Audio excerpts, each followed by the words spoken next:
This week, tons of new Star Wars was revealed at New York Comic-Con. Plus, Silent Bob won't shut up about Star Wars. Seriously, it was a 45-minute interview. That you only get to see 5-ish minutes of. It was mostly swears, and this is a family show.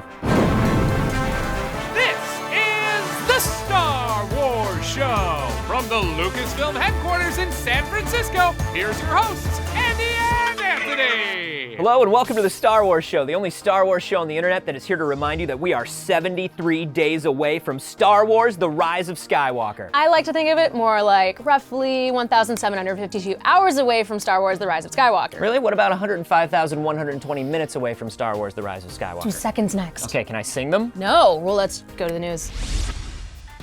New York Comic-Con was last weekend, and a plethora of Star Wars publishing news was announced. Some of the big reveals of books and comics included a brand new trilogy from Timothy Zahn entitled the Thrawn Ascendancy Trilogy, which will of course star our favorite blue space boy. The Star Wars: The Rise of Skywalker novelization by Ray Carson was also announced, plus a junior novel by Michael Kogi. Follow-up to Star Wars Myths and Fables, titled Star Wars Dark Legends, will be written by George Mann and illustrated by Grant Griffin, and will tell tales of the dark side. It was also announced that all current ongoing Marvel Star Wars series will reach their dramatic conclusion at the end of the year, with a new slew of new ongoing titles beginning next year, picking up directly after the events of The Empire Strikes Back. The first 2 titles announced are the flagship Star Wars series, which will be written by Charles Soule, with art by Jesus Saez, beginning in January. A new Darth Vader series, written by Greg Pak, with art by Raffaele Ienco, will begin in February. It was also teased that our favorite space archaeologist, Dr. Aphra, will have a returning title next year. Always need more Afro in my life. We all do. For more on all of the upcoming titles announced and teased at New York Comic Con, including the multi-author Project Luminous, check out StarWars.com. But the comic fun doesn't stop there. We have another Journey to Star Wars: The Rise of Skywalker exclusive preview before it hits shelves on October 16th. Written by Ethan Sachs with art by Luke Ross, Allegiance #2 has Leia Organa on Mon Cala with some of the Resistance's finest heroes, Rey, Chewbacca, and Rose Tico, to ask for help from Admiral Akbar's son. But our heroes aren't met with open arms. To get a closer look at the cover and some preview pages, head over to starwars.com/SWS. Shifting over to games, General Skywalker is coming to the Star Wars mobile game Galaxy of Heroes. The Chosen One will be the most powerful character in the game to date and can be earned by completing the new epic confrontation, Clash on Camino. The event will first take you to the conflict raging in space, where you will battle against General Grievous. Then you will head down to a ground battle and defend Tipoca City from Asajj Ventress and the Separatist invasion with the help of General Kenobi. General Skywalker is available between October 11th and 13th, and for more details on all the news stories we just shared, and for even more Star Wars news from around the galaxy,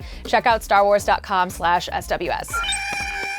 Overjoyed to have sitting with me here in the studio this week, director, writer, actor, blazer and trench coat enthusiast, Yes. Kevin Smith. Thank you. Welcome, sir. I've not been, I've heard trench coat enthusiast, but blazer enthusiast is new. Lately- Number one, I'm just happy to hear anyone use the term blazer. My mother was the one that popularized that term for me. Everyone else calls them a jacket or something like that. Yeah. But my mom is still to this day, she's like, Tiger, are you wearing a blazer today? I was like, blazer, Mom? My mom says the same thing, a smart blazer. She's like, you were wearing a smart bla- blazer my mom- on that thing. My mom knows me well. She includes nothing about smart in any of it. So blazer is good enough. I was watching Endgame the other night. Yeah. And as I'm sitting there listening to War Machine and Ant-Man talk about Back to the Future, it occurred to me that before Clerks and Mallrats, I don't think I had ever heard People talk about other movies in a movie. just casually. You know what I mean? Just I remember, casually. I remember one of the last episodes of Facts of Life. Joe, the roughneck girl, was like, hey, we're all gonna see the new Star Wars movie together.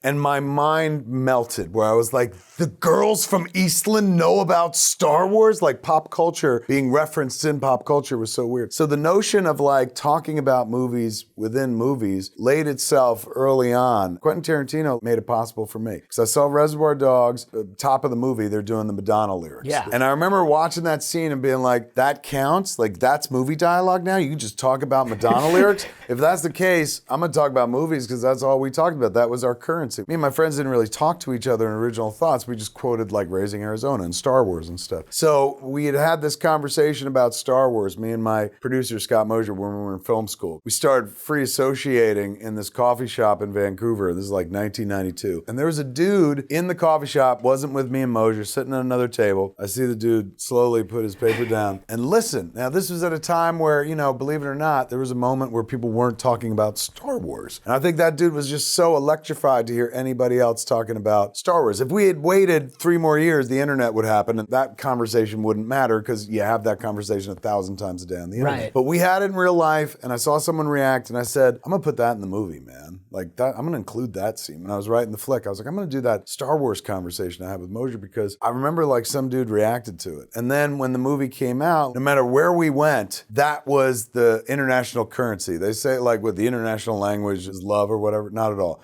International language is Star Wars. That is amazing. And it's amazing now that like that is the common vernacular of characters in pop culture now. Yeah, it became the dominant culture in pop culture. I just got lucky over the course of my career that the things that I really loved when I was a kid wound up becoming popular again. I was a kid who loved this stuff like it was my own religion. I walked in to see Star Wars as 7 years old. I was a young Catholic boy. I walked out, I was a Jedi. And so long before the internet, I would be that kid that would go to the library, like wind microfiche to read articles that were in other papers from other states about Star Wars, because that's how you get your news, right? They didn't, sometimes Bantha tracks, if you were a member of the club. And now we live in a world where you're gonna die before Star Wars will. I'm gonna die long before Star Wars will. A child who's born in a hospital right now is gonna die before Star Wars ever will. This stuff is with us forever. It's delightful to live in a world where it's like that vernacular is the common vernacular, it's current vernacular. Yeah. And like, when I was a kid, people would be like, don't waste your time with this stuff, man. Like you should learn something useful and stuff. What are you gonna do with all this knowledge about Star Wars? I literally live off of it to this day. Star Wars is a cornucopia that's continued giving from the moment I first walked into a movie theater to enjoy it till right now in my career. Like I get to be on this show because like, oh, he referenced Star Wars once. The only movie that I probably talk about more than Clerks is Star Wars. You talked about Jay and Silent Bob being R2-D2 and C-3PO, but somewhere along the way, they became Han and Luke. It's true.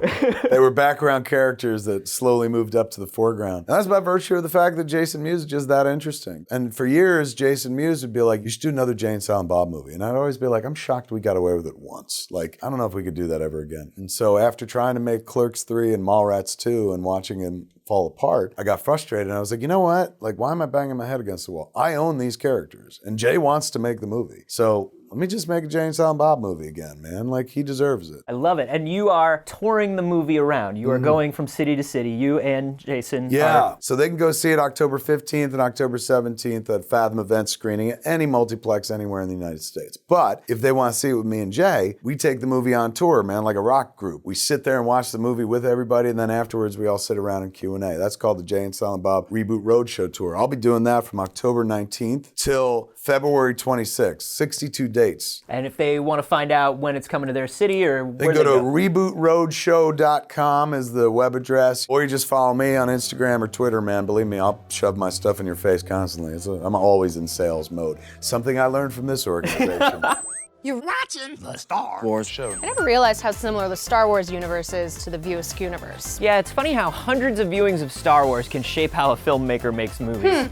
But that conversation did give me an idea for a Clerks Star Wars mashup Halloween costume. Okay. J3PO and Bob 2D2. Maybe that should be our costumes this year. Huh. Ooh, or we could go as Mark Hamill's character from Jay and Silent Bob Strike Back. What was his name again? Say his name to the camera. Okay, oh wow, look at the time. We better wrap this episode up. Remember to like the video, subscribe to the channel, follow us on Twitter, Facebook, and Instagram. You can just say no to the costume. Thanks for watching, and may the Force be with you. You do remember the name, though. Just...